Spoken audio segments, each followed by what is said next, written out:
for Territory Wars, which I'll get into in a bit, or you can show you the new Territory War maps that have been added into the new region and whatnot. But there should be quite a lot for you guys to preview to the audience. So I'm going to start off with our usual path, going through the seasonal interface and talking about the new seasonal content. So if we're ready, we'll get right into it. So if you guys hit F5, this is the seasonal interface, and this main page here is basically the intro page. Because we don't have final log, the dates there aren't obviously accurate. You know, the season doesn't last one day. That happened in the past. So I wanted to clarify the dates for you. So the season starts October 13th, ends December 14th, and is 63 days long. Okay. Moving over to the Conqueror's Path, so the Battle Pass. In terms of visual interface, nothing's been changed here, but we have added some different functionality. So in the past, you weren't able to earn any rewards past level 200. And in this season, we've actually added a whole bunch more levels where you can continue to earn what's called chalices. So in our final version, this new currency is going to be called chalices. And speaking of the currencies, that's the other functional thing that we've updated. So we still have the usual currencies that you get from the past, and we've added chalices this year, and it's a different type of currency which you can be used to purchase things in the seasonal store. So I'll talk about the seasonal store in just one moment. But in terms of the battle pass, so most of the rewards that you're going to get are in up to level 100. And if you don't have the battle pass, so there's basically, you see here the Heroes Road, the battle pass. I refer to it as the pass is just the stuff that you can earn for free. But if you purchase the battle pass, these are the rewards that you're going to be able to get, and you'll see that continues to give you rewards throughout into some very high levels. But just to highlight some of the rewards that you're going to be able to get. So with the pass, at level 25, you get the squad emote. At level 50, you get, and I'm going to butcher some of these pronunciations, so forgive me, but the Samachos title. Community managers, if I butcher some of these and you want to give the correct interpretation of the pronunciation, please, by all means, jump in. Level 70, you get a weapon selection box to get one of the new seasonal weapon skins. If you have the battle pass at tier 1, you'll get the Vigla Guard's hero attire. At tier 20, you get the Reunification War unit banner. Tier 35, you get the Anguish emote. Tier 50, this one's an interesting one, the Vardariot unit attire. I probably didn't pronounce that right. At level 70, the Strategos horse attire. Tier 85, the Rally emote. Tier 90, the Play Dead emote. And tier 100 is the Strategos hero attire. And that, personally speaking, that's a very cool attire that I think may have been inspired by one of the characters in Gladiator, but I'll let you make your assumptions on that. So it was talking about the two new currencies, and so moving over to the seasonal store here, you can see. Sorry, I just gotta move down my notes. So we've got the hero tokens and the chalices, and these are the hero tokens are what you're going to be using to purchase the usual stuff in the seasonal store, like the weapon skins, the consumables, and other such stuff. The chalices, if you go over to the tab over, are going to be used to get some recolors of fan favorite attires from season 1. So we've actually brought back some of the season 1 attires, gave them like sort of a unique new look, and made them available for purchase through by using chalices. And chalices can only be earned from the battle pass, with the exception of you can use your hero tokens to purchase more chalices. And again, there is a finite amount of hero tokens that you can earn, and a finite amount of seasonal currency overall that you can earn from the battle pass. So when before you just go on a spending spree and buy everything in the store, make sure that you plan on what you want to buy, because you won't be able to get everything. Okay, so I'm going to move over to the challenges. For this one, there's not much change in this season. So you have your weekly challenges. They're going to, they every week a new set. It's unlocked with increasing difficulty and increasing amount of challenges that you need to do. Again, you get 2 resets per week. So if you get a challenge that you don't particularly like or want to do, then you can reset it to try to get a different challenges. And you cannot pay off challenges with suffer. So this is not much changed here. Now, in terms of the units, got to scroll down my notes because I got lots to talk about here. So there's a number of changes coming in here that we'll go over. So in the unit challenges, functionally, there's not a lot of different changes in terms of the challenges themselves. So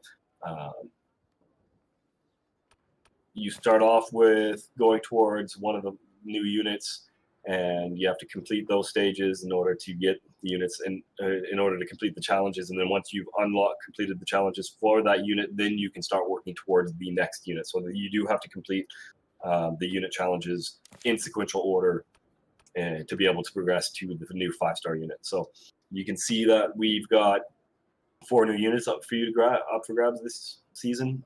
Two of them are the new fire-themed units, and there are 2 that are going to be part of this new promotion system that we've implemented. And so promotions is a little bit different in terms of the way that it works, and I'll walk you guys through it and jump in if you have any questions anytime. So basically, with in past seasons and with the fire-themed units that we have this year, if you go in there, you can see that there's different stages of challenges that you need to complete in order to earn the rewards. And so with regular units, you complete the first stage, and you get a contract with those units to try them out, and then you complete the second stage of challenges, and then you get the permanent version, and then you continue to complete the rest of the stages until you get the final reward is that doctrine for that unit. It's a little bit different with the promoted units, and so I'm just gone into what's called the Loyal Guard. It's not going to be the final one. I do believe that these are the Spear Sergeants in our localization. You can see that there's four stages of challenges here. So completing the first stage will give you that unit in the Spear Sergeants if you didn't have it before. So if you never bothered to build it or unlock it or progress to that point, then these completing the first stages will give you that unit. Completing the second stage will give you, I believe, and this is not going to be applicable for both of them because they have different stages, will give you either reward or a unit medal or whatnot, but you will progress to the point where you get what's called a promotion. So in here you can see it's Elite Spear Sergeants. This will allow you to promote Spear Sergeants to the next to their next promoted states, which in our version is going to call the Simichian units. And so the Spear Sergeants become the Simichian Stalwarts, and the Men-at-Arms become the Simichian Paladins.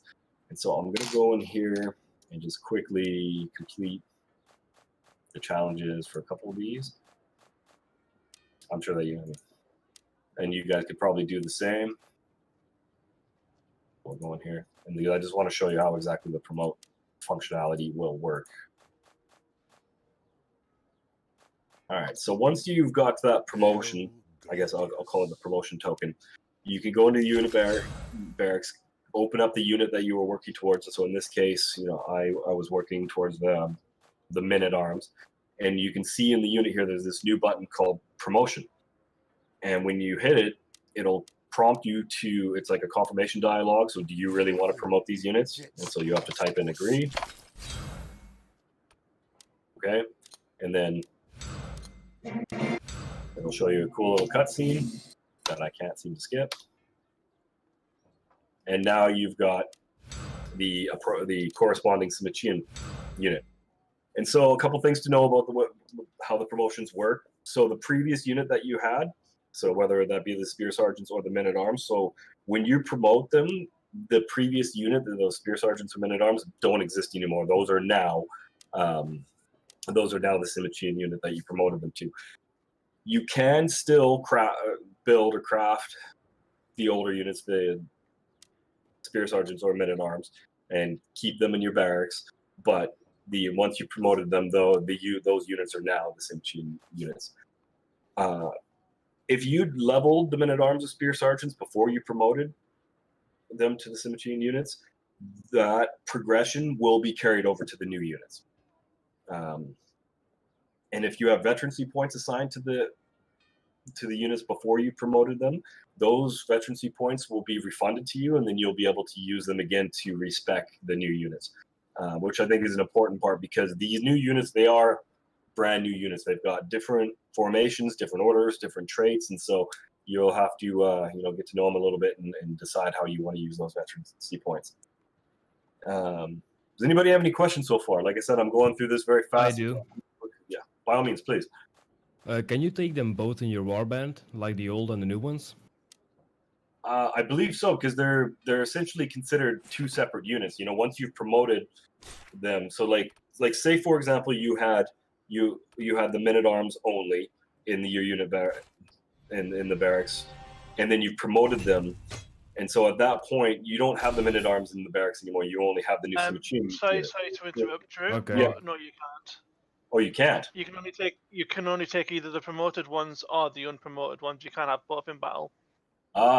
Thank you for that clarification. I was wrong. Unfortunately. Okay, no worries. Have a chance to unpromote them. No, you just need to make the new ones, and you need to you You can have them both in yours.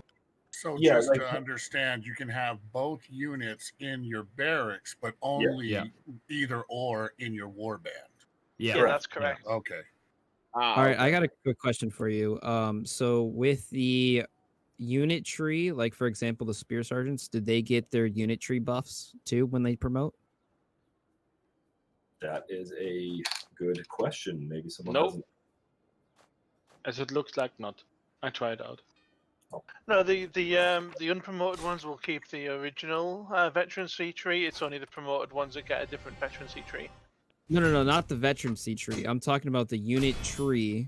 The spear sergeants have like improved chainmail. Yeah, Added notes. and- On the notes. So Yeah. that is one we're gonna have to figure out the answer for you too. We don't have the answer for you for that right I'm now. assuming that'll be the same for men-at-arms as well then, obviously. Cause Yeah. It'll be the same functionality. We'll note that one down as something that that needs to be answered. So actually, give me a moment. I'm actually going to write these questions down.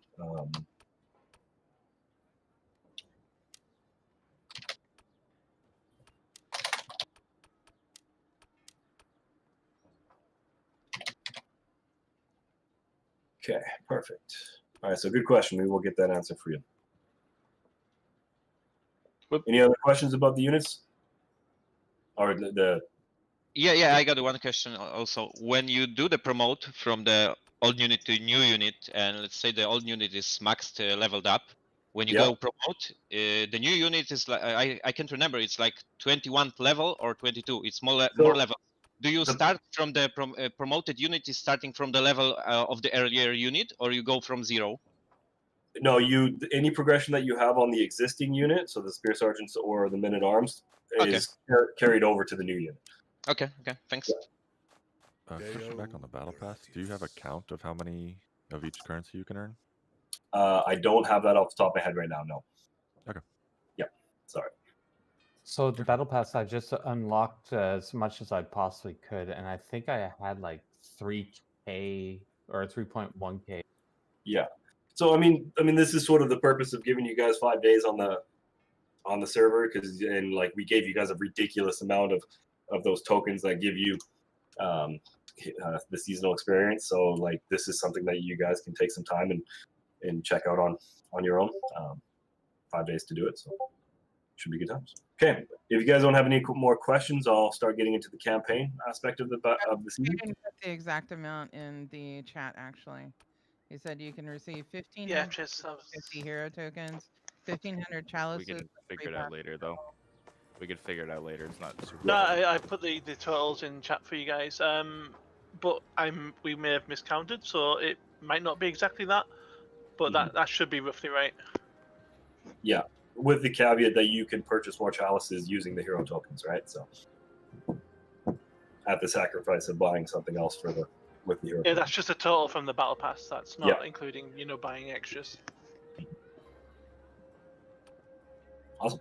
Okay, so I'm going to get into the campaign portion of this, and this is. So I'm going to start off by reminding everybody that those two upper regions are now closed off as well. So in this season, those basically don't exist at this point, and that also includes half of the borderlands. So if you go into the campaigns and you see you're in the Barons War, which I'm not sure is the final look and whatnot, you can see obviously, half the map is now gone, and we have this new region, and so that means that the Conqueror City is not going to be available in this one, and I'll talk about that in a minute. But when this new season launches, everybody, the first time you log into it, and this is going to be applicable to everybody, you have to pick your starting region. So once you go through the campaign, it'll be an interesting strategy, or see how people strategize, where they start and how they go from there. But another point is cohorts do still exist. They the cohorts that were associated with the upper two regions are not accessible anymore. The cohorts that are associated with the two regions that are still available, they are still there, and the new region, the Anadolu, does not have any cohorts associated with it. So it's gonna be pretty interesting this time around. A small question to the region. Did I saw it correctly that you can't travel from Liangyung to the new region? I'm sorry, say that again? The regions are not all bound together, correct? Because Liangyung has no direct connection to the new region. That's correct, yeah. There's no direct connection from Liangyung to the Anadolu. So only from the Borderlands and Ruvea you can move to the new region. Okay, thank you. Yep. There's a border fort that it looks like it's locked now, but it looks like you can take it down to it. That's from Borderlands though. No, from in the PTR, we've opened everything up just so you guys can explore. Like, you can access the new region. There's no territory war or anything. Like, what you guys have is completely open. What I'm talking about is what's going to happen once when the season is released, right? And so, I'll get right into it. So in terms of so there's essentially 6 stages. There's 5 displayed here. There's the 6th is the rewards aspect of it, which was always an icon on its own. We just don't have that in this build here. So in stage 1, it's only going to be the two regions. There's going to be 2 territory wars during this stage. The first one will be a drill mode, and that's going to happen the day that the season goes live. And the second one will be a real war. The Borderlands will be opened when the real war starts. So the Borderlands won't be opened the first day of the season, but when the second one starts, it will. And when the second, which is going to be the first real battle, starts, that's when the Borderlands will open. Then this stage is going to be 1 week long. The next point is you can see here, all the regions are open. However, in terms of the territory wars that will happen in here, so in the Borderlands and the 2 existing regions, they're all going to be real wars. But in the new region, Anadolu, those are going to be drill wars. So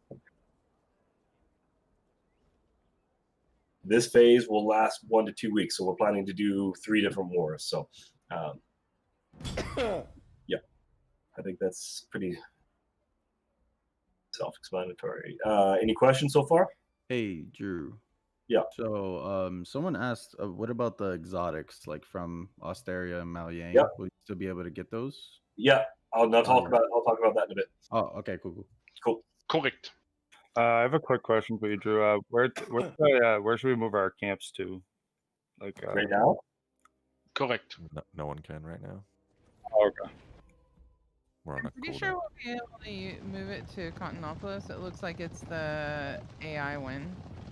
No, because we're on a was on a cooldown. 3-day cooldown. So, guys, Yeah. so hold on, are you guys talking about like where you should be right now during the preview, or like Well, just in general? In the No, they're email, saying like it's move their on a camps. argument, but to move our camps, it's saying we're on a 3-day cooldown.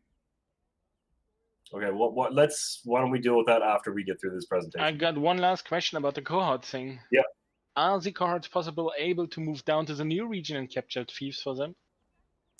That is a good question. Because if there is no cohort, it's a question how it works. I'm not really quite sure the answer to that question. I'm just waiting to see if someone does have an answer. Imagine that it's like on Borderlands. At Borderlands, there are no cohorts, but they can attack. I imagine that on another law, they will be able to do the same. Mm. That's possible, but we can only guess. True, only guess. Yes. The question is if they'll get declarations in Bartolia, or if they won't, because in Borderlands they'll get declarations as well. I would wonder if they get decks. Yeah. So this is something that we'll get clarification on, but it's most likely going to be the same way it works in the Borderlands with cohorts. Okay, so I'm going to move on. During the portion where it's going to be the northern region is real territory, the bottom region drill mode, the bottom region, is that going to end abruptly at the hour mark still, and then the rest of them keep going? I believe so. Okay. Yeah. All right, so going into stage 3, so very much like stage 2, there's going to be wars in all regions, except all the regions, all the territory wars are going to be real wars. There's not going to be any drill mode battles in here. This stage is scheduled to be 1.5 weeks long. All right. How many did you say? Pardon? How many wars did you say in the third stage? I do believe that's 3 wars. Cheers. Yep.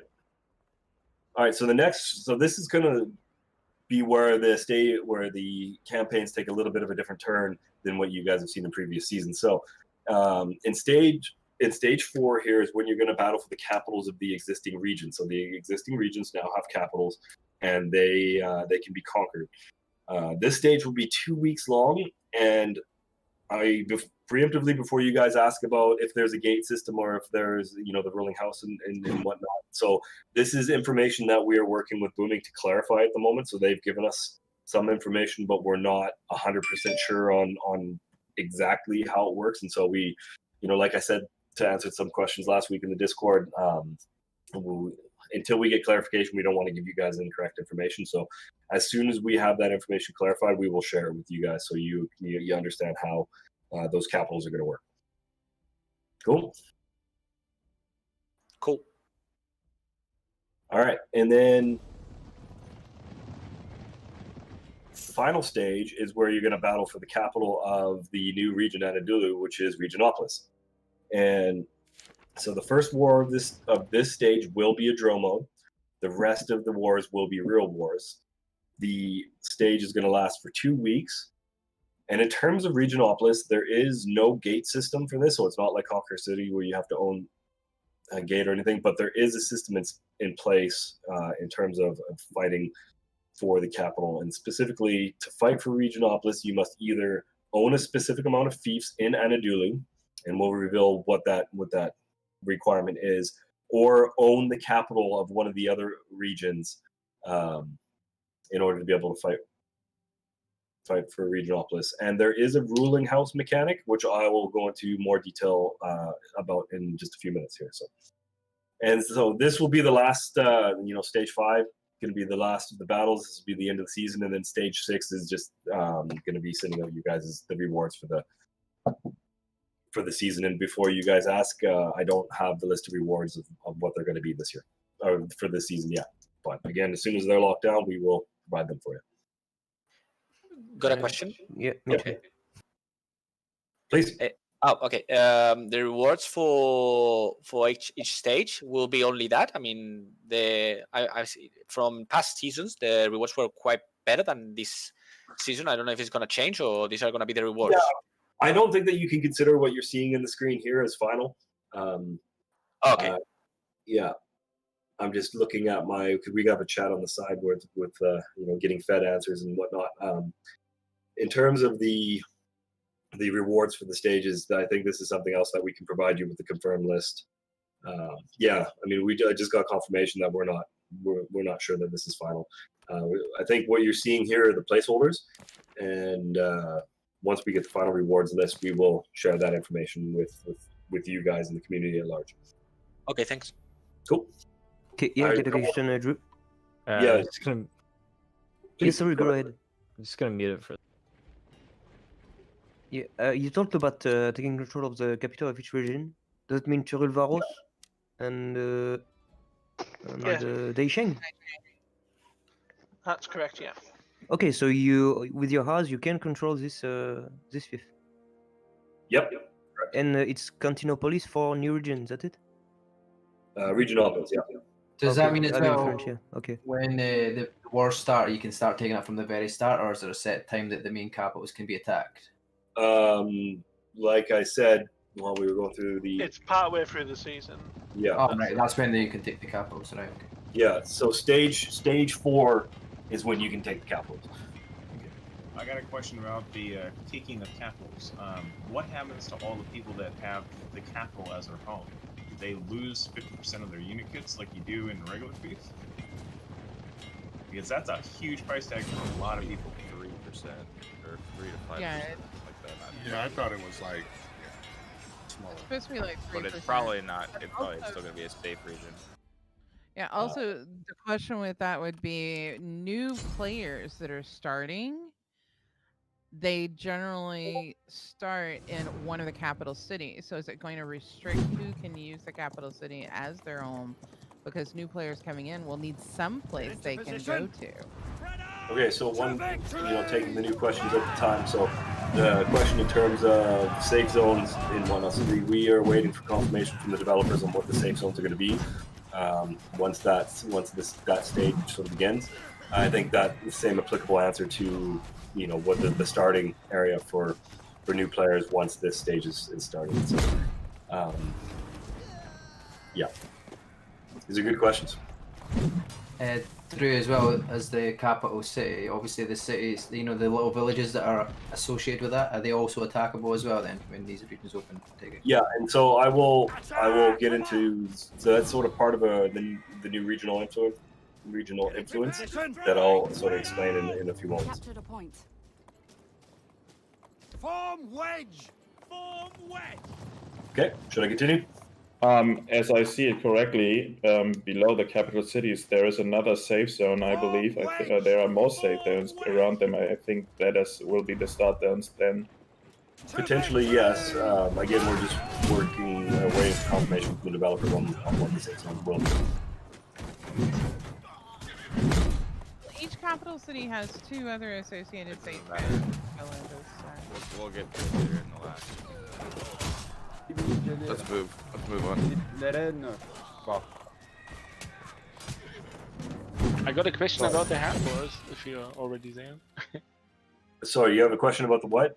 About the harbors in the new region. Oh yeah, no, I will cover that shortly. Okay, I wait then. Okay, no problem. Perfect. All right.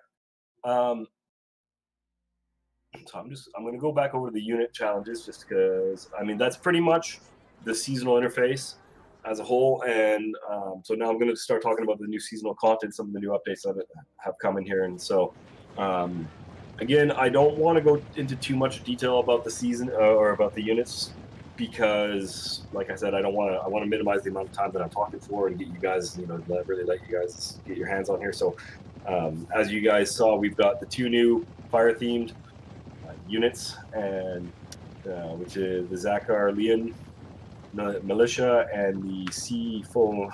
Okay, I can never pronounce this. This is whoever makes up these names. The C4nario. Did I pronounce those correctly? I hope I did. So those are the two new units that are coming that are fire themed. A couple things about them, like I said, I'll let you guys discover most of these on their own. But the Zakar Leon are best used defensively in siege warfare. They're very much support units and should not be used in direct confrontations. You don't want to send them up against people in hand to hand. You essentially want to keep these guys guarded and in the back supporting additional units. Same thing with the Cifernario units. So these guys, the flamethrower units, and these flamethrowers have limited range. So they do have to be quite close to the battle, but they are not able to withstand a lot of damage. So they should definitely be supported with other more tanky units. So it's going to be interesting to see how you guys deploy these units in games and develop your Alright, now let's see this work. Yeah, it's slight. Stand on again a little bit. Okay. Then now it shows like a bar of when your shit holds. I want to drain it a lot. Can you, mute yourself, please? Thank you. Okay, so because we've got some new fire-themed units, I thought it would be a good idea to tell you guys about the new fire and burn mechanics. We made some changes this year that I think should make gameplay a lot more interesting. So, in previous seasons, basically before season 5, the fire and burn debuffs were basically only applied by certain fire skills and were completely offset by fire resistant units.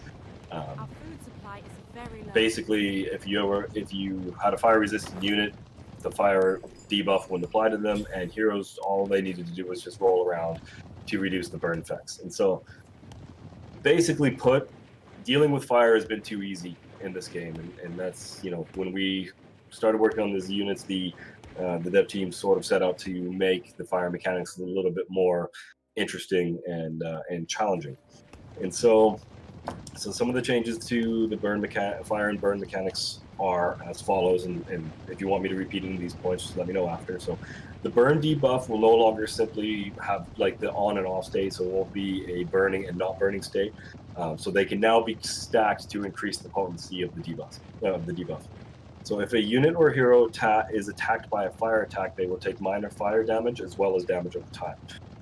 And if a unit or hero receives multiple fire attacks, that damage over time effect will intensify to the point where if they get stacked, or if that fire damage stacks to enough times that they get into a state called, we are referring to as set ablaze. So they are full-fledged on fire.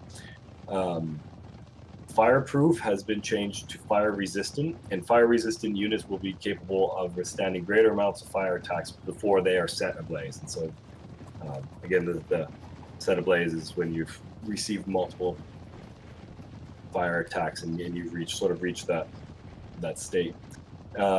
If once a warlord is set ablaze, they can roll to reduce the damage over time and burn duration. And the final change is the rain debuff, so basically fighting in the rain, will make it more difficult to stack the fire attacks to get them to the set ablaze state. Does that all make sense? Yeah, and what happens when the unit come to the stage of I don't know. When they're set ablaze, then they're taking panicking. they're taking a massive amount of damage when they're which is such a cliche to say, but it's true. So will this be the Namkan style? So this is the in the end you have instead of a ridiculous amount of bleeding damage, you have a ridiculous amount of burn damage? I don't think it's instead of. I think it's in addition to. Yeah, I mean it's like the same concept. I believe so. Okay. Yeah. Okay. Yes, it is. Did you also say that if you roll, you can shorten the amount of blaze you are? Correct. If a warlord is attacked with a fire attack and or set ablaze, they can roll to reduce the damage over time. Oh, that's awesome. That's awesome. Yeah. Okay, that's nice. The effects on units when you're not necessarily setting them ablaze, but just hitting them with that base fire attack, will they still do the fire effect of causing them to panic, or will that be an effect that only triggers once you're set ablaze? That is a good question. Caden, do you know the one as of this one? Sorry, what? I wasn't. I was busy with something else. So Yeah. if the fire effect, right? In the current stage of the game, when a unit is set on fire, they start panicking, right? Yeah. Is that the effect that will occur on the first stack of fire, or will that be when a unit is set ablaze? So for this one, I would suggest just trying it out yourself because we're not 100% certain, but that's why you've got access to the PTR for a few days. That is fair. So My bad. feel free to set the units on fire and find out. Oh, we will. Okay. Do you have any idea if armor value can reduce the fire damage at all? I believe only the fire resistance will have that effect. But, okay, so it should do the same amount of damage to all warlords, regardless of any attributes. Is it, or do you know if it's percentage health, or is it just flat damage? I don't have a 100% answer on this one, but again, I think I'm going to defer to the last answer we gave you. Is this is something that you can spend the next couple of days testing out and learning how the system works. Always on target. Let them eat land. We will stand I also firm. had a question about for like malls with their sidestep. Does that count towards the reduction for the roll? We serve our order. I would assume so. I mean, if you're using the same action and other warlords roll, and then with them all, if you use the same action and it does the sidestep, then I think that would, be the same. Basically, be the same functionality.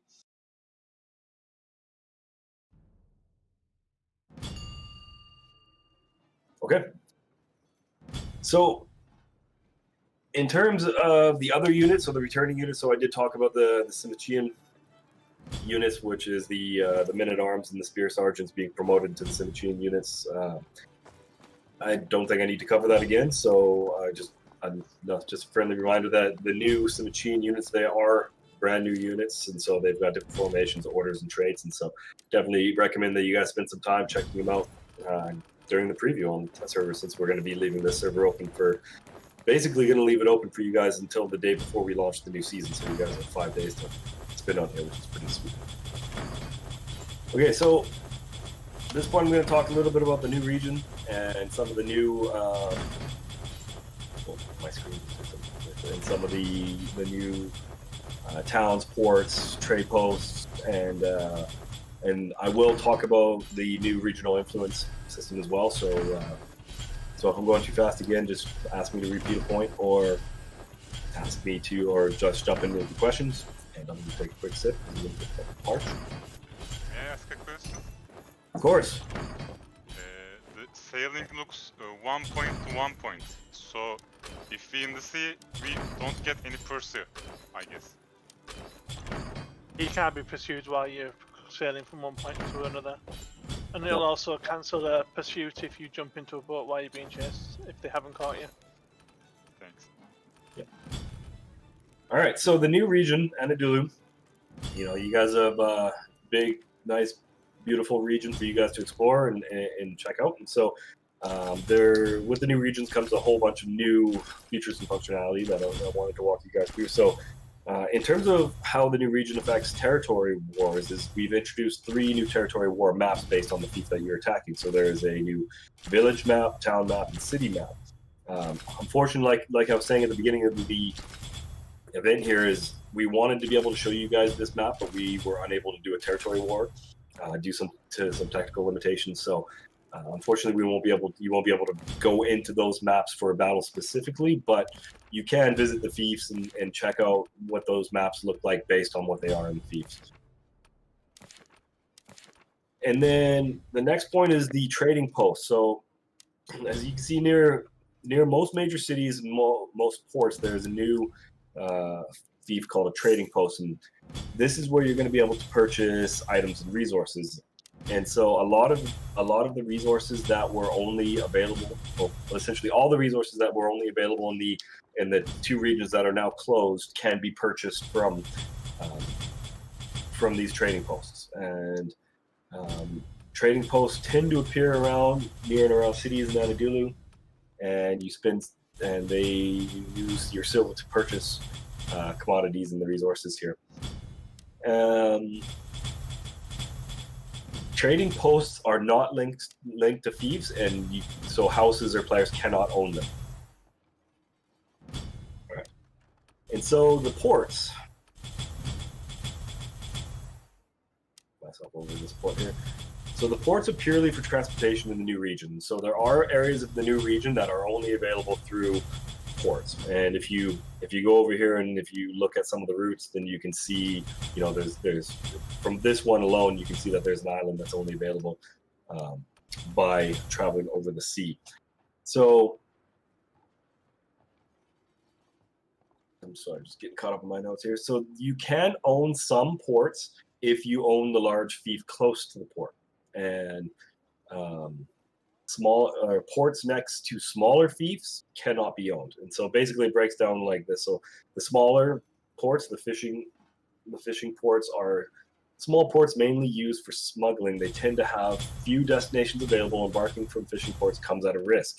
You may lose through random chance resources and units on your journey while you go. Fishing ports cannot be occupied by players and will always remain neutral and available for all to use. And so the bigger ports, so the trade ports, are mainly used for trading and large-scale transport.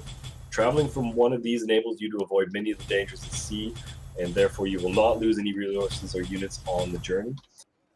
Trade ports also have an abundance of routes to choose from, making it easier for you to reach your destination, reach the destination that you want to go to. Each trade port belongs to a specific city and will belong to the house that currently occupies that city. The occupying house may adjust the port settings, method, and resource collection fees for seafaring and docking. Part of these fees will be added to the city's to that fee, so that city's dividends. And additionally, the house that controls the port may also choose whether or not non-house members can use that port. And in terms of just traveling, so it costs bronze to travel. There are no battles at sea, so you cannot be pursued. You cannot initiate a pursuit. You also cannot enter matchmaking while you're at sea. And there's no weight limit or any limitations for the boat. It's what you have, you can carry pretty much everything on there. There's a lot. So you have any questions? Nope. Okay, I'm going to continue on. So in terms of additional updates, so I'm sure that you guys are going to have questions about this, and I hope that I don't butcher this too much because it's a interesting new improvement to the territory wars. So, could I ask something, please?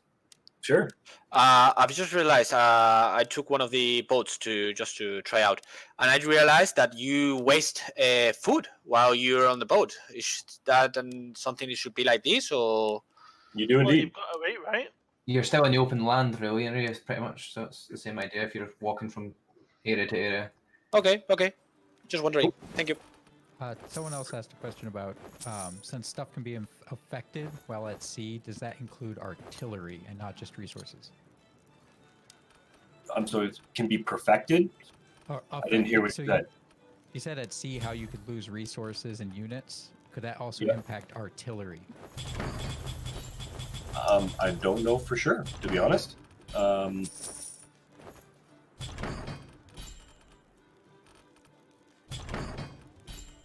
One sec. Probably. Since they are in your wagon, they should also be in your boat, I guess. Good question. Yes. Okay, so the answer is yes. It's similar to the wagon mechanics.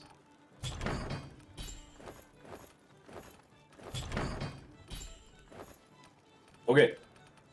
So I'm going to talk about the regional or the ruling house improvements and the new self builds that are coming in this update. So this is going to be a bit of a mouthful, and it's a whole lot of information. So I would say for this one, let me get through the whole spiel here, and then if you guys have questions. And Drew, may I have a question? So how do you lose stuff on the water? So can you be attacked by other players?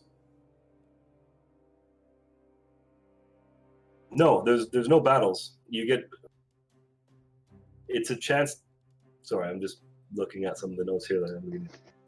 If you use the fishing pots, there's a chance that you'll lose some stuff, but not if you use the larger pots, I believe.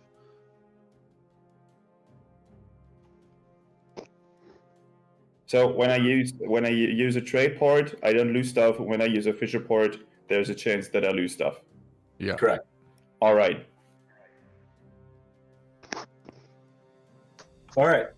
So ruling house promotion improvements and self builds. So this is we're gonna get into this. So during the previous season, stalemates on various fronts were really detracted from the overall territory war experience at large. And a big part of the reason why this was happening is because of something that we'd overseen in how the ruling house system worked, which is why we've made some changes to it this time around. So we've introduced a new mechanic called regional influence, and by declaring war and capturing sub-fiefs or camps, houses may gain regional or region influence in that area. The house with the highest influence will become the house in command. If two houses in the region have equal amount of region influence, the house which first declared war will command the battle. Region influence can be gained in the following way. So creating an outpost or field camp, and creating one of these will grant a huge amount of regional influence. And creating an outpost grants a ton of influence, and creating field camps grants a small amount of influence. However, with the field camps, you only get the influence from one camp. So you can build 10 camps in the region, but you only get the influence from the first one that you build. The other way that you can gain region influence is occupying sub-fiefs, so specifically referring to functional fiefs within the region, and mainly include resource sites, trade posts, and ports. And so the fiefs grant different amounts of region influence depending on their size. The types and quantity of sub-fiefs also differ for towns, forts, and villages. The battles for sub-fiefs follow the same rules as those of field camps, so it's a 15 versus 15 battle with one line, or with one battlefront. And during territory wars, the ownership of sub-fiefs is set apart from fiefs. Capturing a fief will not grant you ownership of the sub-fiefs in those areas. Once a territory war has ended, the ownership of the sub-fief will fall to the house that owns that fief. Sorry, I'm not sure if I got this right. What is a sub-fief now? Sorry, let me get through this whole thing before we start getting into the questions, okay? Okay. Yeah. So, should a house's camp be destroyed or a sub-fief be captured in that area, the corresponding amount of influence will be deducted from that house. If your camp, outpost, or field camp is occupied by anyone who did not construct it, so from another house or anything, it will be destroyed. And so, in terms of territory wars, we've now added a new period in the wars. There is a half an hour of preparation time before the territory war begins, and so on EU this is between 7:30 and 8, and on NA this is between 5:30 and 6. And during this time, only sub-fiefs and field camps can be contested for, and cities, forts, and villages cannot be contested. So cities, forts, and villages cannot be contested for during this time.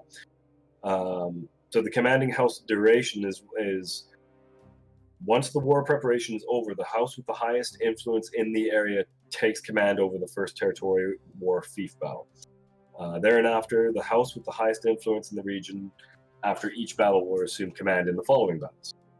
And then in terms of how cohorts will factor into this, this is another aspect that we're working to clarify with Booming in terms of how the cohorts work with those mechanics. So that was a lot of information. So sub-fiefs, and Kane, feel free to jump in here anytime and clarify any of the comments that I've made, or any other community managers. So sub-fiefs are like smaller fiefs that are now available on the map.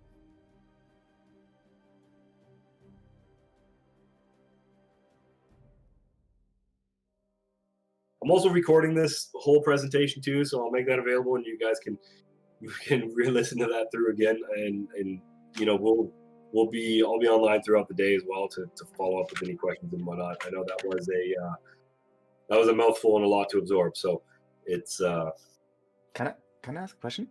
Sure.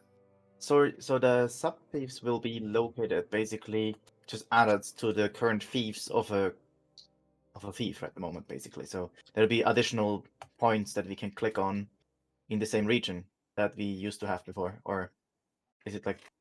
I believe so. I believe that is correct. Yes. And what exactly is the outpost? Because you said creating an outpost gives most points.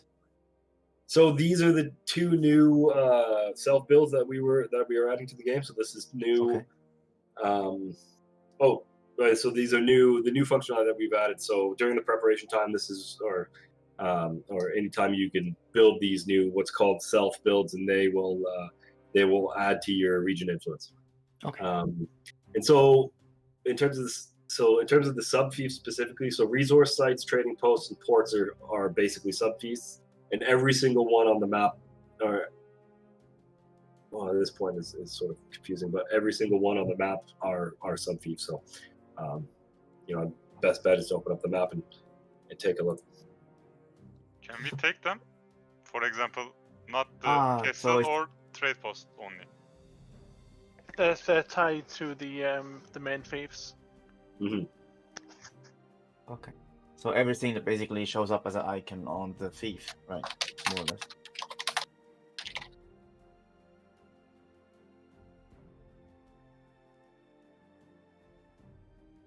Okay. All right. So I'm sure as we get closer to the system, and everyone has a chance to absorb all that information, there's probably going to be some more follow-up questions. So again, we'll be around, right up for the next one. We're not going anywhere. So if you have questions, just drop them in the Discord there. Drew, just one question. Will this system be in place through the whole campaign? I'm sorry, I can barely hear you. You have to speak up, please. Sorry. Is the system going to be the influence system going to be in place through the whole campaign? Yes, it's how territory wars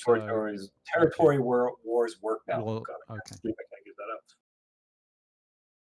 Yeah, I was going to say, see, obviously considering from this season, when does the tokens that we can use for this season end then before the start of next season? Is that at the very last day pretty much, or is there like a cut-off for the using tokens? Are you referring to the rewards from this season? The battle pass stuff, the rewards and stuff like that, yeah, for this season, does that all? I do believe that the last day you can use them is the day before Season 5 starts, but I'm just waiting for clarification in our side chat right now. All right, so Season 4, okay, yeah, so Season 4 tokens you have to use by the 12th, and the Season 5 tokens you have to use by December 14th. So basically, yeah, so you have up until the next season begins to use them. Yep. Hey, Drew. Yep. What is it? So you know how the inventory is kind of bugged right now, where you can't get to like max level on the pass, like to 300. I don't know. It wasn't. It's at 205 right now. You're maxed at 205. Yeah, because the thing is, I wanted to see if there was a way to like, is there gonna be like maybe a quick fix for that, so we can buy like certain things from the chalice stuff to show them up? If not, it's okay. You guys are maxing out at 205? Yeah. Wait, I used to It maxes if you use the challenges. Yeah, it's a like bug if at the you complete the moment, challenges, so stop it'll at 207.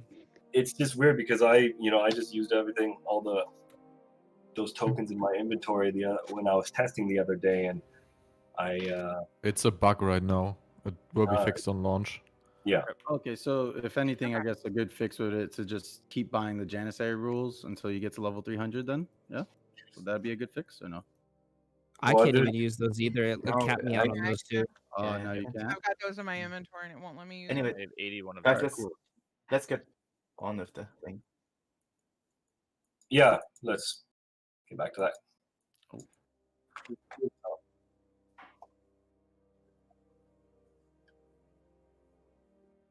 I'm sorry, I didn't catch that.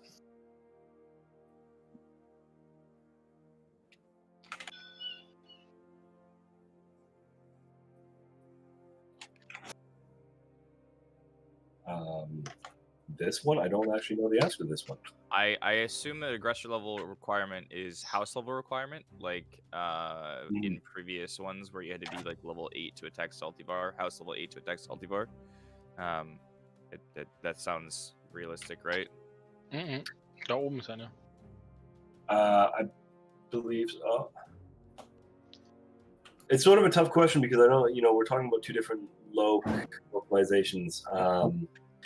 I believe that's essentially right. You know what? Can you drop a screenshot in the Discord of what you're talking about so we can take a look? I believe it's the house level. Yeah, it looks like. Yes, it's a house level. It's the same like the old regions, but a bit bad translated. Yeah, it's just a localization thing. Okay. May I ask a question? Yeah, of course. The villages can create trade ports or only cities? I'm sorry, you have to speak up, please. The villages, little villages, can create trade ports or only cities we can create trade ports? Oh, when you're talking about getting ownership of the trade ports, or of the port? Yeah, only cities.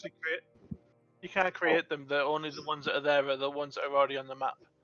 So if you want a trade port, you need to take the fief that has the trade port. There's no other way of creating them. Question about the trade port. Are they similar to forts where they can be locked from other houses using it?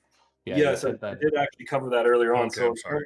Yeah, in terms of so there's the two different sizes of ports. There's the fishing port and then the trade port. So fishing ports cannot be locked; you can't own them. And the larger ones, the trade ports, they're associated with the city that's that's physically nearby them. And if a house captures or owns that city, then they own that trade port, and then they can control the mechanics like the taxes and other such stuff with that trade port, and they can choose who can use that trade port, so they can restrict that port to only house members. Now, the question I have is: there more benefits to have the trade port versus the fishing port? Do you get more out of it, or is it just? Well, another... you can't own a fishing port. Yeah, it's not trade ports, yeah. I know, but like, do you get more like rewards for owning? Well, you only get rewards from the trade ports. You don't get rewards from fishing ports. There's also the fact that the trade ports you don't lose items, units, etc. from. Yeah, just like trade ports are guaranteed safe travel, whereas if you use a fishing port, then you have the risk of losing resources and units during travel. Your house was level 3, right? Yeah. Got a question? Yep. There were rumors that there will be like missions for new people that could do and make help them to get grow faster. Here's that stuff. That's a excellent segue into my next point. Actually, okay. Here we go. My God. So, the trading yeah. post. Is it possible to ask a question about the trading post? Yep. You can buy items and they are limited. When do they refresh? Weekly or daily? It's a 6-hour cooldown. I just bought out Minium. And So 6 hours later they get refreshed. So I think it's on a timer. Okay. I don't know if that is the actual cooldown.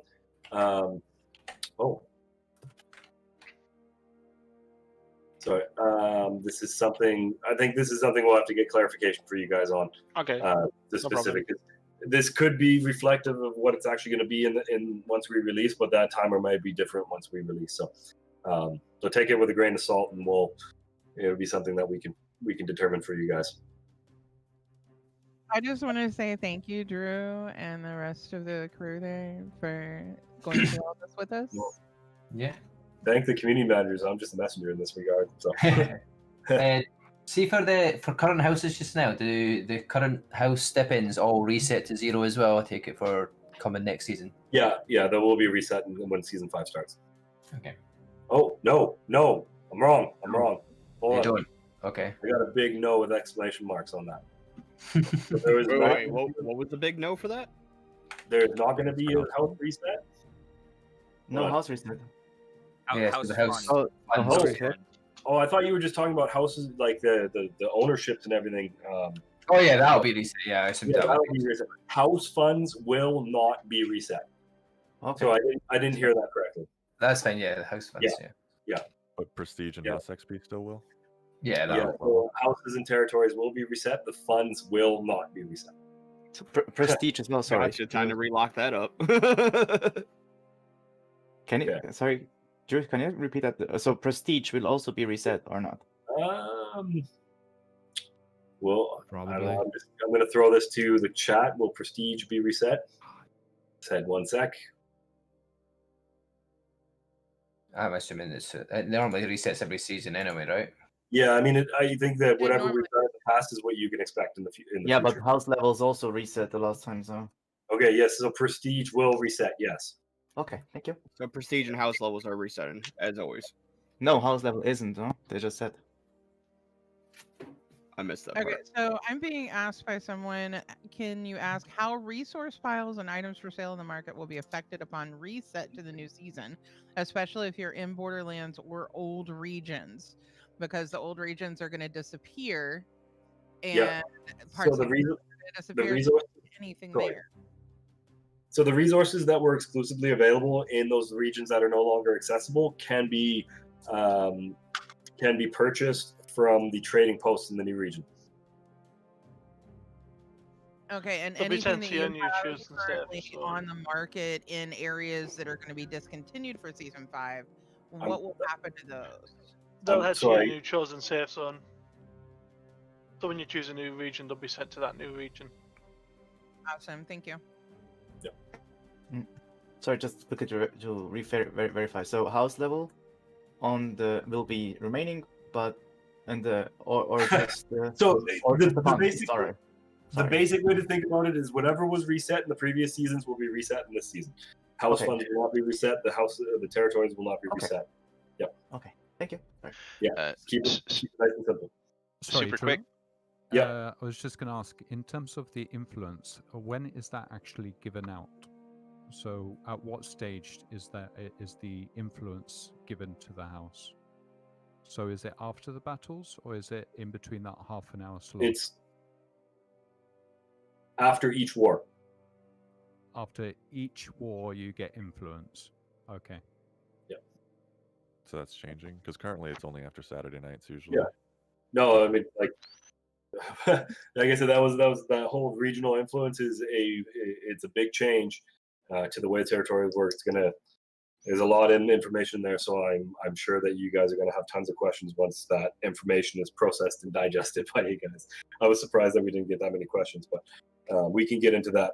We're all available on Discord and whatnot, so we can chat about that later. And so I've only got a few more points to finish, get through my presentation. Obviously, I'll can answer some more questions and whatnot.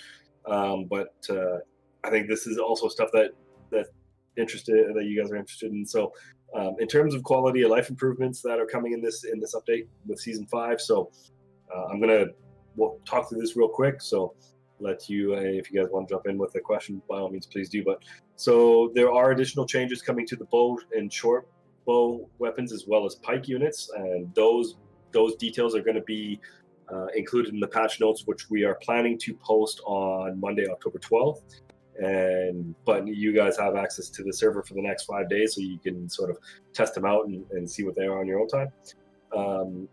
In terms of in battle, so we've optimized resupplying at resupply points. Specifically, you can now interact with supply points that you occupy just by looking at it and pressing control. It's similar to the ladder mechanic. So basically, instead of having to run to the resupply points now, you can order units to go to the resupply point themselves. Oh, I love that. Yeah, I love that. Yeah, I love it too. So in terms of doctrines and seasonal doctrines, and I hope I don't butcher this one because I'm still a little bit confused about this. So you now have the ability to stack regular doctrines with seasonal doctrines, with the caveat that you can only stack them if the seasonal doctrine is of lesser value. And so, for example, say you have a doctrine that gives you plus 100 health, and then you have a seasonal doctrine that gives you plus 50 health. You can stack those to get plus 150. And I hope that's correct. I see people typing in our chat here, so that's right. All right, I got that right. Sweet. And then I know that everyone's going to ask, and so the epic and legendary doctrines from Frontier, and so yes, we are looking to add those to the game. Hopefully sooner than later, but at this point we don't have a full ETA on when they're going to come. But essentially, you can inform your audience that yes, they will come to our game. We just don't have a date for them at this point. Sorry, it is early at season 5 or maybe later? For the epic doctrines, it's again, I don't have an ETA. It is something that we've actually been working on since season 4, and it's basically the messages. We are working to bring them in. We are working to get them as quickly as possible, but we don't have an ETA when it's going to happen. Does that mean the temporary doctrine system's still kind of there as well in terms of it's jumping in? Yeah, there's no changes to that. Okay, that's true. Yeah. Okay, so we've added title rarity. So titles now have a point of pretty self-explanatory. Some titles are rare, some titles aren't. While you guys are testing here, and you will notice that, or you may notice that the Conqueror City title is being displayed with an incorrect rarity. I think it's only uncommon, or it could even be displayed as common. So we are aware of this bug, and I think they've already fixed it. We just don't have the build, but it will be fixed. But yeah, so titles have rarity now. And then in terms of tournament lobbies, so we've added a new visual interface to tournaments when you're playing in a tournament lobby. So basically, there's new overlay that will display additional information for the match, which includes but not limited to kills, assists, deaths per characters, the units left on the map, and the amount of trebuchets still left on the map. So pretty cool little small update. And so I know a lot of you guys have passed feedback to us in terms of further improvements to tournament lobby functionality, and being able to control more settings in the match. These are all things that we have passed on to Booming, and Booming definitely wants to continue to improve the tournament lobbies too, because they do tournaments on their side too. And so I just wanted to reassure you guys that all those requests, all that feedback has been passed on. It's just, at this point we're just waiting, just waiting for the stuff to be implemented. And again, no promise, not everything that we gave, not every request, not every bit of feedback is going to come back, but and be implemented. But they have received all that. And with that is the end of my presentation. So like I said before, we are going to leave the test server open for 5 days. It's going to be essentially open until October 12th. So basically the day before the season's open. You guys, we are not planning to take away anything at that point. So take away your access until that. So you guys have the rest of this week, the weekend, and part of next week to explore everything and stream on your own time and have some good times. I would highly suggest that you guys communicate with each other in our Discord. Schedule some testing times if you want to get together and test new units. Drop the questions in there. I did forget the tutorial. Sorry, I forgot one big thing. I skipped right over it. Sorry. We have also implemented a new tutorial, so I apologize that I completely missed this section in my notes. But so we have implemented a new tutorial. So when you guys created a new character, you saw that we now start in the battle rather than in the training grounds. It's I think a better experience for new players for when you first start the game. However, one thing that you may have not seen is we've actually added a new quest line called the Hero's Journey. And so this is accessed by pressing F4. And so you need to, in order to be able to access this quest line, you need to have first completed a quest from the Watchman. And then once you've done that, you get access to this Hero's Journey quest. And so basically, I mean, one of the things that, we are very aware of is that Conqueror's Blade throws a lot at new players. It's a very steep learning curve. It's a tough game. It's a tougher game to get into than most other games because there's so much to it. Resource management, houses, units. There's just a lot to this game, and so one of the things that we wanted to do was make it easier for new players to get into this game. This hero's journey is a big part of that. In fact, that this quest line, which is like a tutorial quest line, actually has 90 or more quests as part of it that will teach players how to play the game. And so I highly suggest that this is something that you show your audience. And if you guys have new players asking about the game in your streams and whatnot, this is something that you can point them to help get them educated on the game and get them to become a better player quicker. May I ask a question? Of course. If I go to the Watchman and I try to accept the quest, it's not working. Is it just for the for this build, or you need to win a siege first? Oh, if wow. you don't do a Okay. siege, you can't claim it. Yeah, I'm dumb. Sorry. Yeah, no problem. Got a question about the F4. It's a lot of tutorials or quests for the new ones, but for the older players, you can do it as well. Yeah, the older players can access the hero's journey. Yeah, and they can gain all the things they get from the quests. I'm not. Yes, you can, yes. So yes, the answer is yes, but I'm not exactly sure what the rewards associated with those are. So any player in the game could access the hero's journey, go through the quest, and get the rewards from it. Okay, thanks. I just don't ask me what the rewards are because I don't know. Okay. Yeah. I got plenty of questions, if it's okay. Plenty of questions. By all means, please. So the first one is, do we get new free battle maps? Nope. No. Are they going to be changed? Yeah. Yes. Yeah. Good. The second question: so we get 3 new maps. They're going to be imported into the normal rotations on siege and field battles, or they're exclusive to the new region? They're part of Territory Wars, and I'm not sure whether they're exclusive to the new region or not. It would be nice to have some Yeah, new fresh okay, maps. Yes, they are exclusive to the new region for now. Okay. I got a question too about the controlling on Territory War. Let's say we got the island and we control the port, and to attack us, they need to go with 15 people. Can we set the cap for 15 people only by holding and ruling the port? And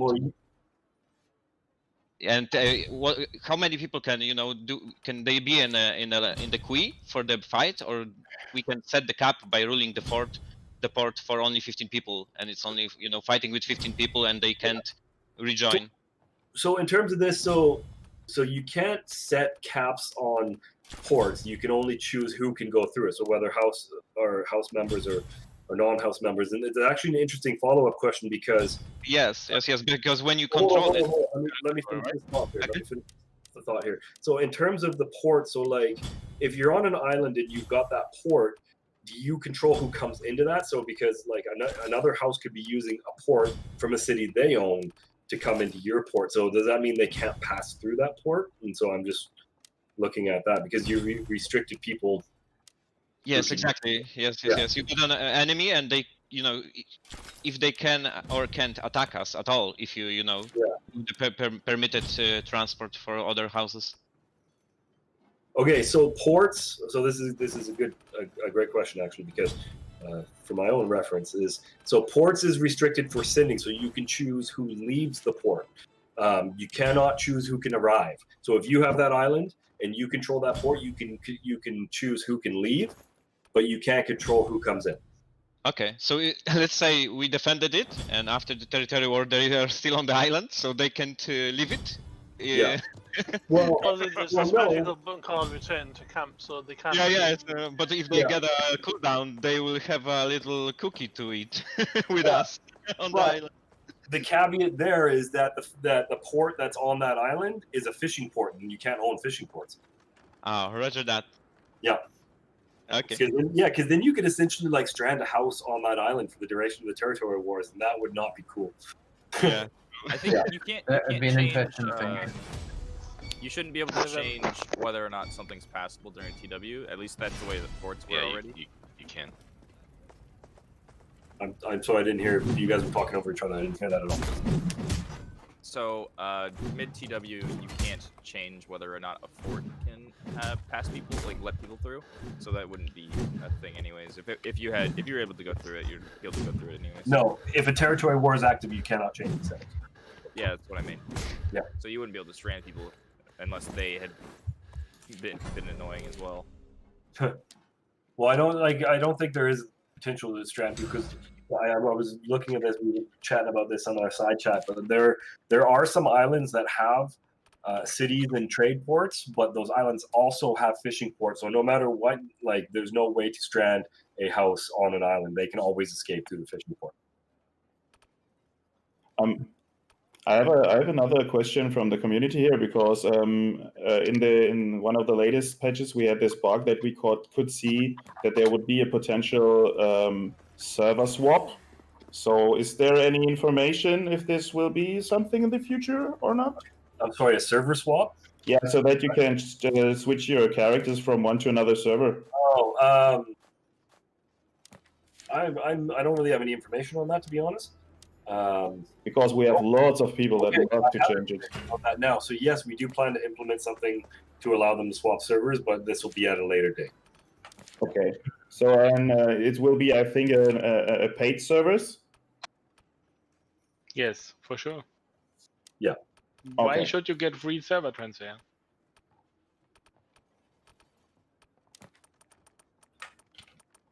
Can we queue up for a battle?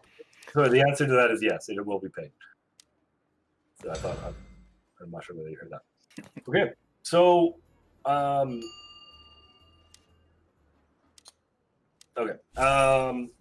I think that's about it. And I mean, I think I'm happy to stay on Discord or to stay on the internal Discord there and answer questions that you guys may have while you're going, while you're testing out and whatnot. I'm also online all day, so if you guys need anything, reach out to me. But thank you guys for attending. I think this is the biggest preview event that we ever had, and we've got tons of people in here. And I thought, I hope you guys enjoyed it. I hope you guys found it useful, and I think we could call it that. Thank you. Thank you, Drew. Thank you, Thank you, Drew. Thank you very much. Thank you, Drew, man. Thank you, man. Oh, God. Thank you, Drew. Thank you, Drew. Hey, Drew, I have a question. So you're thanking the community managers too. You guys have no idea. Yeah, like I said, I'm just the messenger in these guys' heart and soul, man. So. Hey, Drew, I got a question real quick. Sorry. Sure. Yeah, of course. When we go to when we press J, go to the battle screen. Attack of the Crows, is that a Halloween event that'll be this month potentially? Oh. Stop. Spoiler.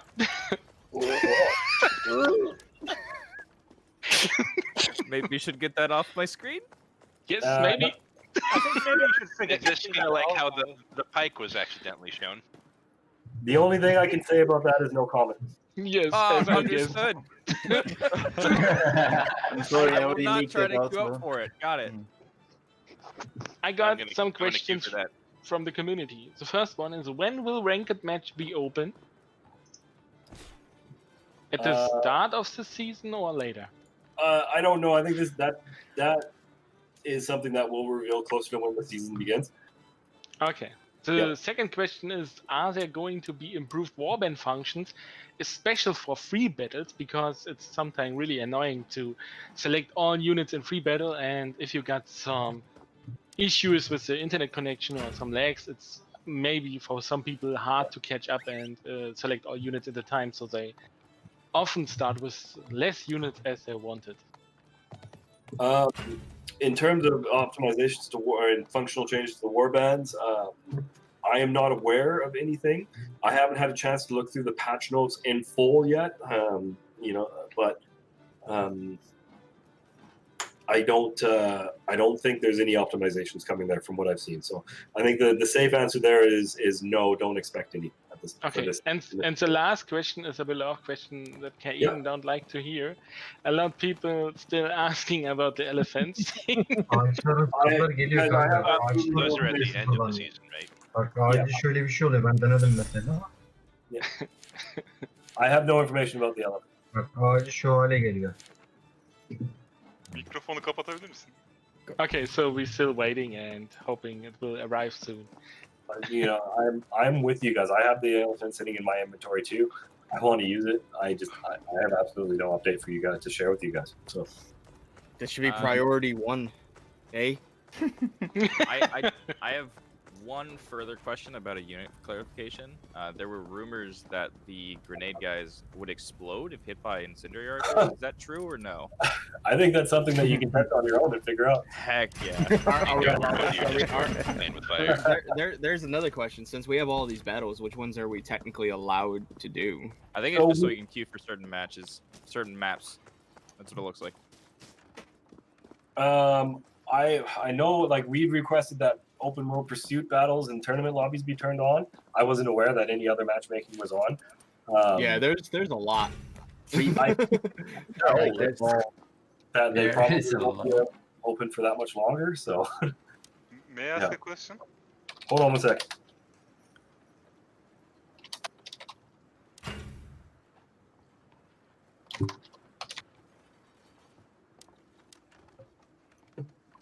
Here's the better question between all of us: who's joining what, field or siege? Let's go siege. Siege. Let's go Siege. free battle. Siege. And let's go the one, not the free battles. Not the free battle ones. Not the free battles, because there's like 300,000 different field battles. Yeah. So let's go for the standard battle and then for the siege battle there. There's only But one guys, there. can we do my weekly for expedition? which one? Really? Really now? Can we do some rebel camps, guys? I had heard that one other person had a question. I think in that you Yeah, can't ask. In this 5 days, we can try any territory war, or I want to ask in Anadolu Fiefs, do the castles like Ostara castles or North Daichen castles for territory wars? I'm not sure I understand that question. If you're talking about the maps, then they would be new maps. Or new maps that are exclusive to that area. Okay. So there will be new maps for this season, at least for playing on siege mode. Not that I'm aware of. And so again, remind you guys that we can't turn territory wars on the test server. But I mean, sad face. Yeah, very. Okay. I came in slightly. Can I ask real quick? I came in slightly late. Did Hold on. we? Just one quick clarification on that last question. I heard there are going to be new siege maps, and so there are no new maps in the siege rotation.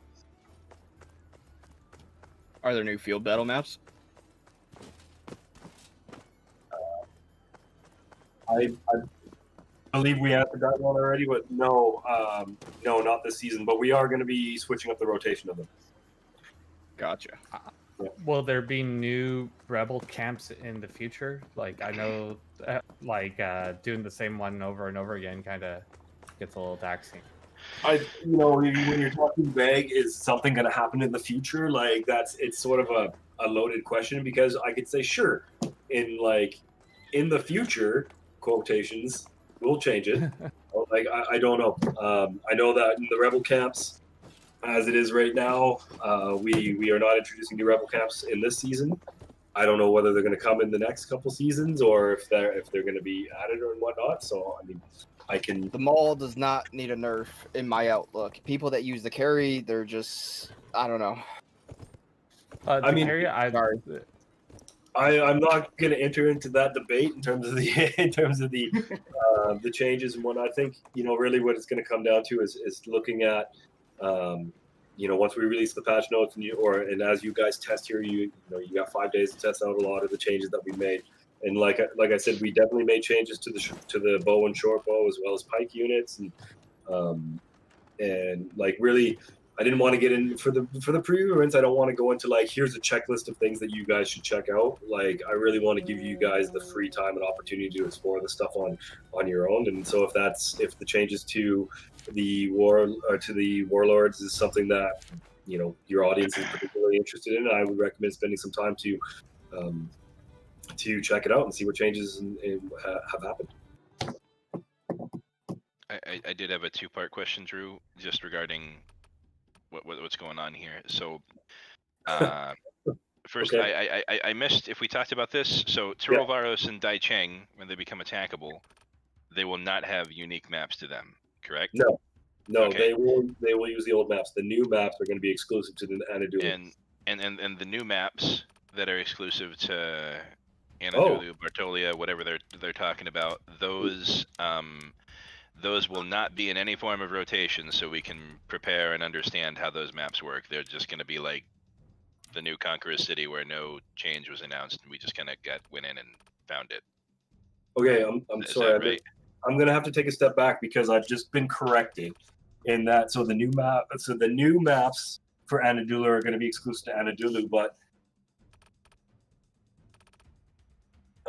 so I'm just getting clarification in that but there are new maps for the existing regions for Daicheng and I can never pronounce the other one, Anguilla.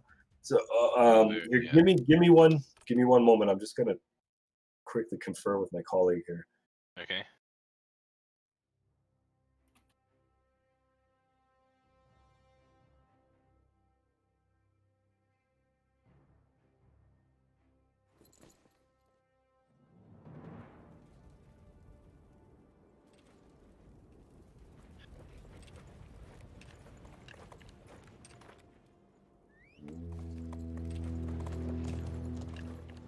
Form up! Spread out! Form up! The enemy battering ram is preparing to advance. Okay, I got clarification. So, in the existing region, so Daicheng and Inglu, I'm not even going to try to pronounce that because I always butcher it. So the two old regions, for regular territory wars, they're going to be using the normal maps that have always been available there. For when you're battling for the capitals will have new maps, and each capital will have their own map. Or that's the point that I got to clarify.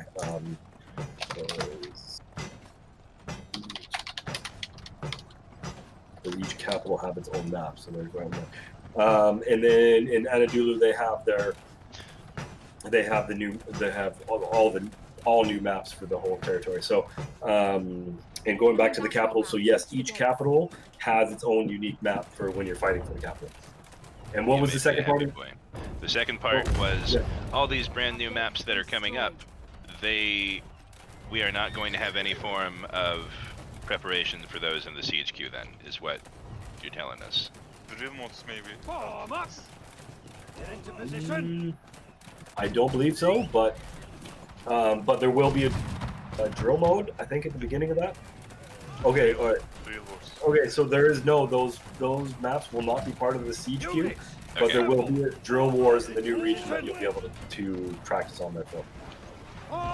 Okay, that was kind of my line of questioning there, because Conqueror City came out with like modifications that we didn't have any form of chance to queue in for the siege, but we did after the fact, and that kind of.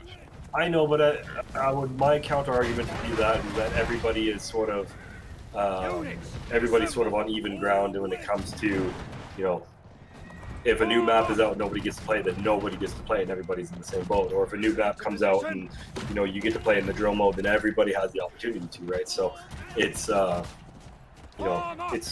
it's a personal preference. I know that you guys want to be prepared and whatnot, but yeah. But I mean, in this case, in stage 2, you'll be able to do drill war mode for it and be able to practice on it. So sort of a moot point.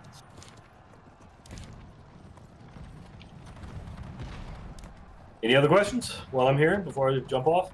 Oh, in some of the unit challenges, it says get kills while using get kills in alliance quests. So I'm going to preface this with reminding everybody that the localization that you're seeing in this build is not the final localization that's going to come in. So, okay, so it's probably like expeditions or something? Yes, alliance quests are expeditions. Understood, thank you so much.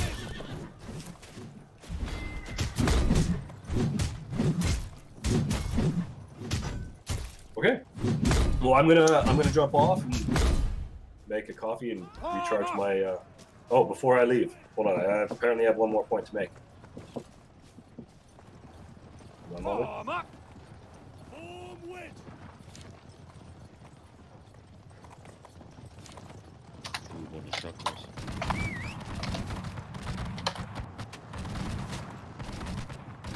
We captured a point.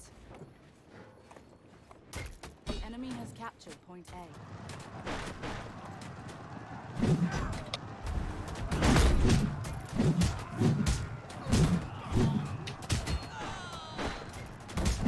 All right, so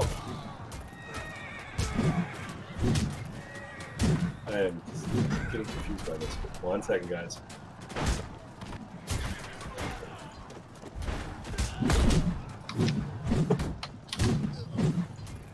Okay, so if you guys, so we have enabled tournament lobbies.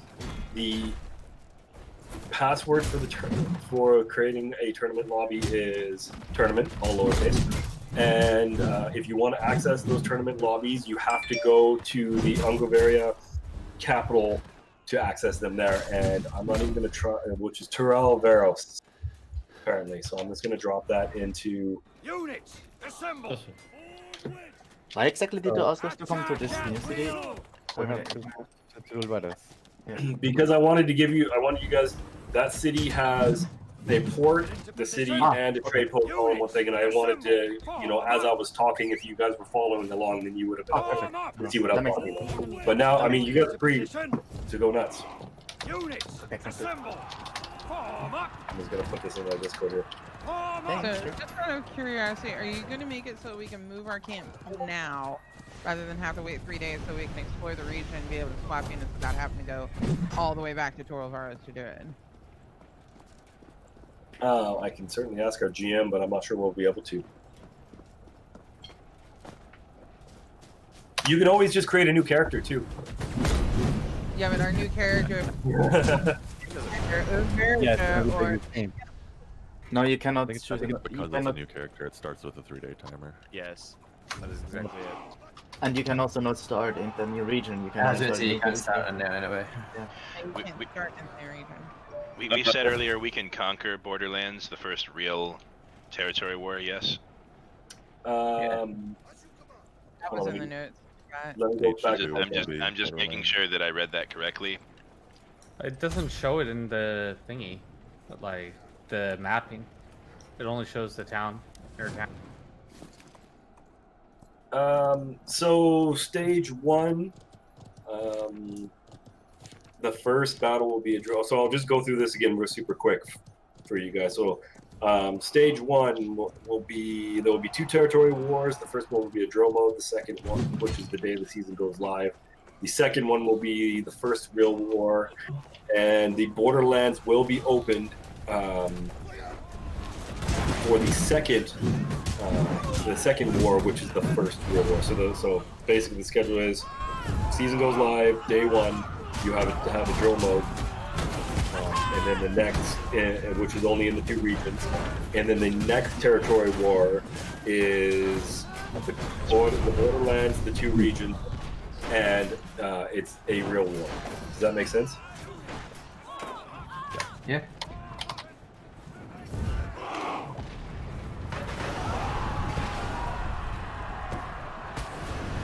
That's your question? I think it does.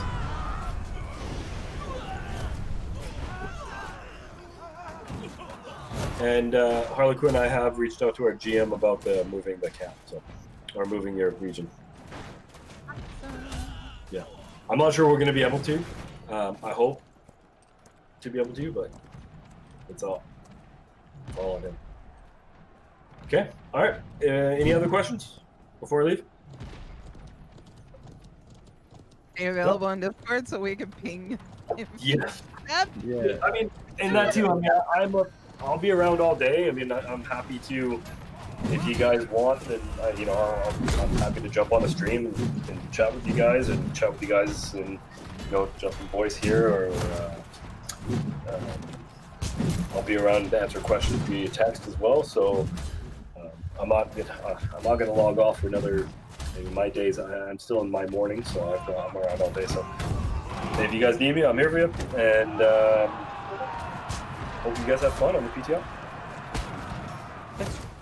Thanks. Okay. Thank you for everything. See you guys. See you. So, anyone wanna? Can you take? So I think we're already in one. Actually, wait, there he is. I crashed while making my character, so I got thrown into a siege without a weapon. Right now, I'm trying to Hey, I find- love it. That's gotta be Right the now, best I'm way. trying to find Zimmy. I'm in a siege with 5 purple units and no weapon. No, you're getting this wrong. This is your new weapon. It's called Okay, your fist, you know? I have 100%. I have 100% win rate on that weapon on the on NA server. Zimmy, you know I'm coming for you, dude. Come on. Really keen to, like. Hey, look. I'm gonna need to like. All you gotta communicate know is that skills you're the like all president the now. stuff I wanted to do, you know? And your teammates have to protect you. My teammates are AI that keep dying. New battle mode right there. Mhm. Protect the king. Okay. Yeah, luckily I've got men at arms, so I've just put them on cover commander and I'm walking around with them. Our server is busy. I can't even do unit. They need to give them sunglasses or something for. Bro. Of course.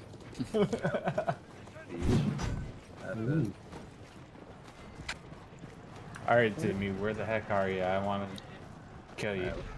Who wanna make a siege so we can like try the new maps? Use them. The worst part is it's even on hardcore mode because you can't heal without a weapon. Okay, so we're gonna try these two. And then we're gonna have a loadout.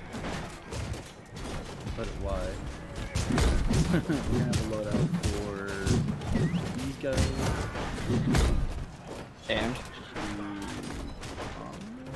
And these guys, and these ones as well. Because we want to know your whole history. Oh, yeah, but tell us all. What you did there? Dingo, we going to your Discord? Or are you already there? You're probably already there. He's not there.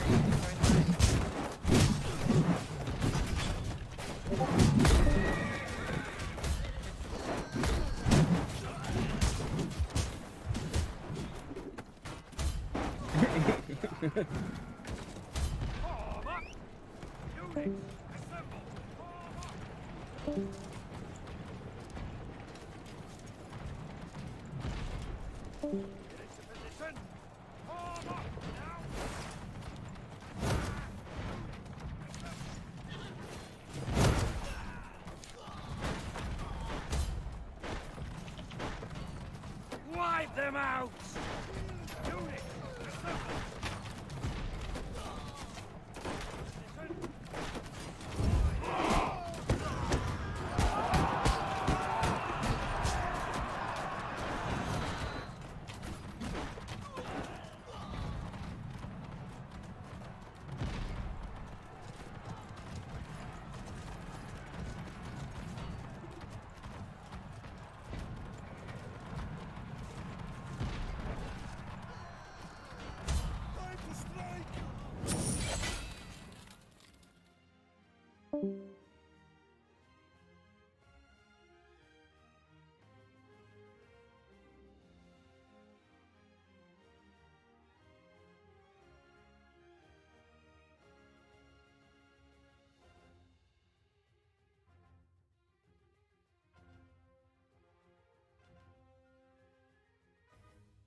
Beautiful.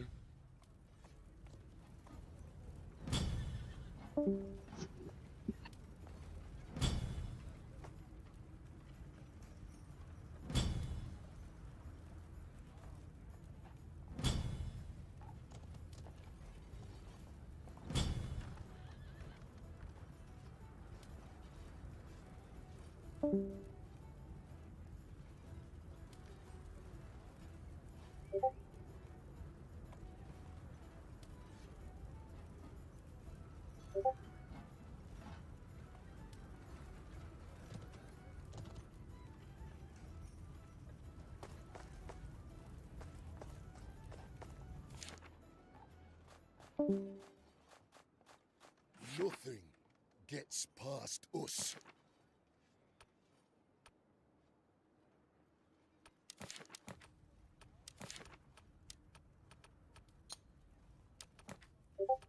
Deo gratias.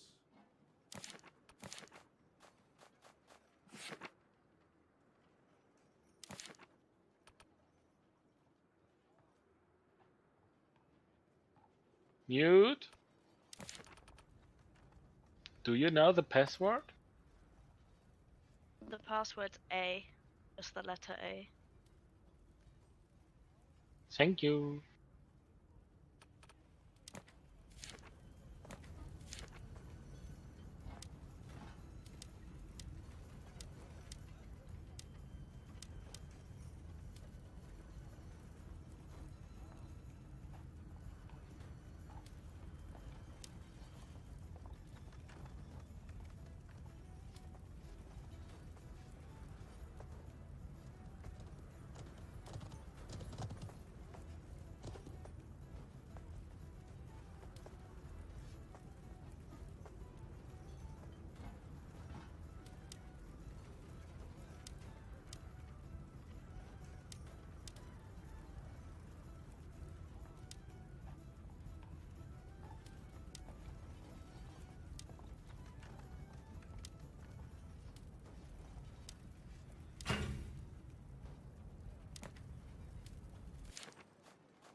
Deo gratias.